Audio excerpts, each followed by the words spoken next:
यहाँ है श्री कृष्ण के रणछोड़ बनने की कहानी।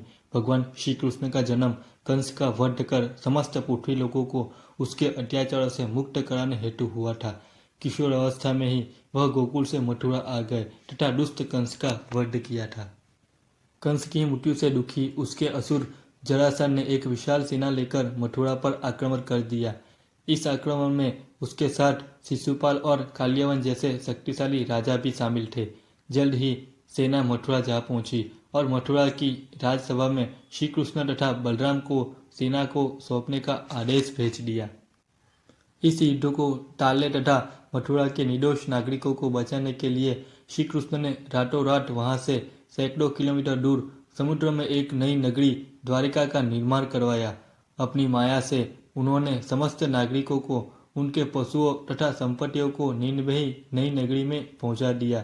अगले दिन सूर्योदय के समय श्री कृष्ण तथा बलराम जरासंध की सेना के सामने जा पहुंचे और उसे लड़ने के लिए चुनौती दी।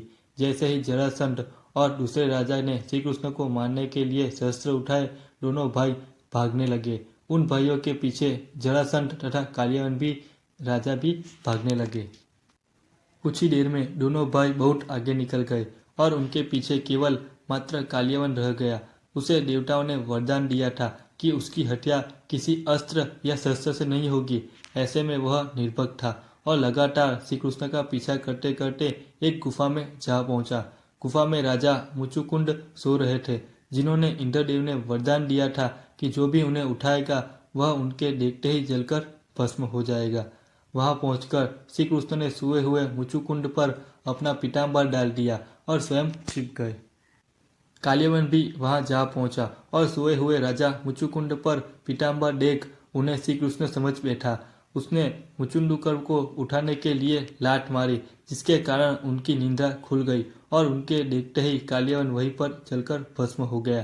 तत्पश्चात कृष्ण ने राजा मुचुकुंद को अपने चतुर्भुज स्वरूप में दर्शन दिए और उन्हें मोक्ष पाने का वरदान दिया।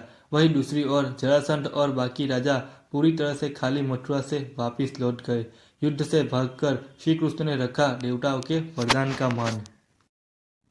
श्री कृष्ण चाहते तो स्वयं भी कालियावन और अन्य अधर्मी राजाओं का वध कर सकते थे, परंतु देवताओं के दिए वरदान का मान रखने के लिए ही उन्होंने कालियावन को राजा मुचुकुंद के हाथों मरवाया। इसी तरह बाद में जरासंध का वध पांडुपुत्र भीम के हाथों करवाकर मथुरा का भार कम कर दिया। इस तरह श्री कृष्ण ने दिया दुनिया को उदाहरण। इस कहानी के बाद श्री कृष्ण के नाम के साथ हमेशा के लिए रणछोड़ जोड़ दिया। श्री कृष्ण की इस कहानी से सीख मिलती है कि अनावश्यक ताकत का प्रदर्शन नहीं कर बुद्धि से काम लेना चाहिए।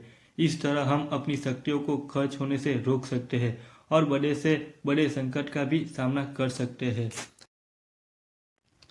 इस कहानी से हमें यह सीख मिलती है कि अगर कार्य बुद्धि से हो तो शक्ति का प्रयोग क्यों करना चाहिए। अगर शक्ति का प्रयोग करने जाओगे तो समय के साथ शक्ति का भी वेस्ट होगा। इसी तरह श्री कृष्ण आपको समझाते हैं कि अगर कार्य सरलता से हो सके तो जरूर करना चाहिए, क्यों खामखा अपनी शक्तियों का वेस्ट करे।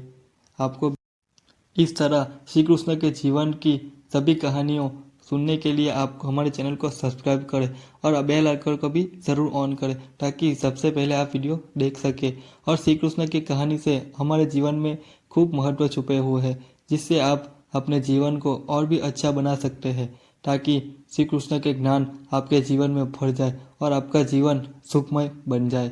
उम्मीद करता हूँ कि आपको ये वीडियो अच्छा लगा।